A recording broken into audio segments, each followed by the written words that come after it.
Yo, what's going on, guys? It's your boy, Atypical Security Guard Damian Bunting with OPSEC Media Group and Echelon Private Security. So today I want to talk about knives. I have been historically against private security guards carrying knives on their kit, primarily because there's no certification. I feel that any item that you carry on your kit, you should be trained and you should be certified. And there's no knife certification for private security guards. I also have always felt that unarmed security guards, historically, have carried knives, pocket knives, fixed blade knives, things similar to that.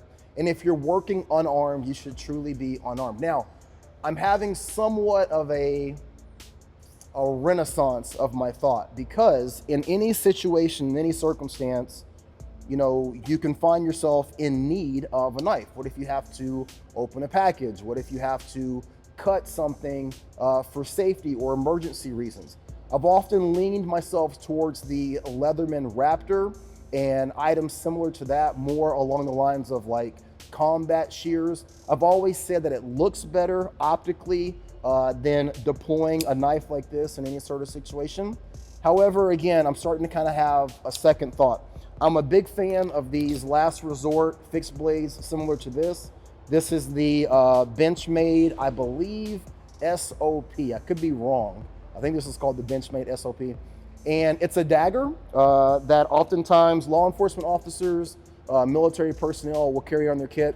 And again, it's kind of a last ditch secondary weapon if everything else were to be compromised. I'm starting to see the value in that, the importance in that. But again, as with anything that you have on your kit, there's a certain level, a very high level of responsibility in terms of when you would potentially utilize it, how you would employ it, and being responsible for the outcome and the actions after the fact.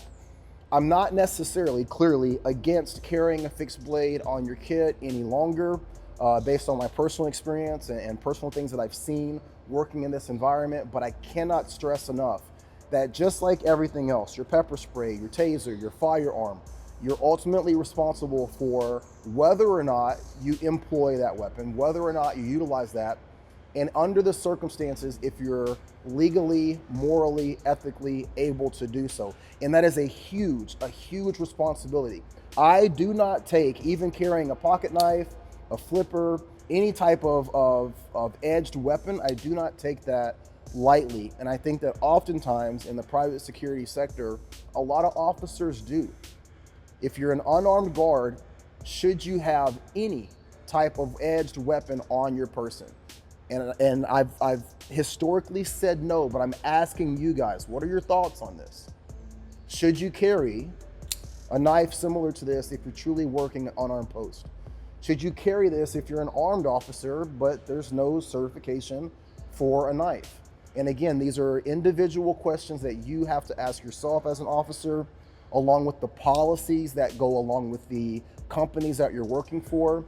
But I am seeing the benefit of having a fixed blade on your kit under the circumstances that I'm aware of and that I'm used to in my personal experience.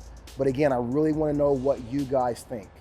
Knives on your kit, yes, no, under certain circumstances? Drop your comments below. Let's dialogue. Be great.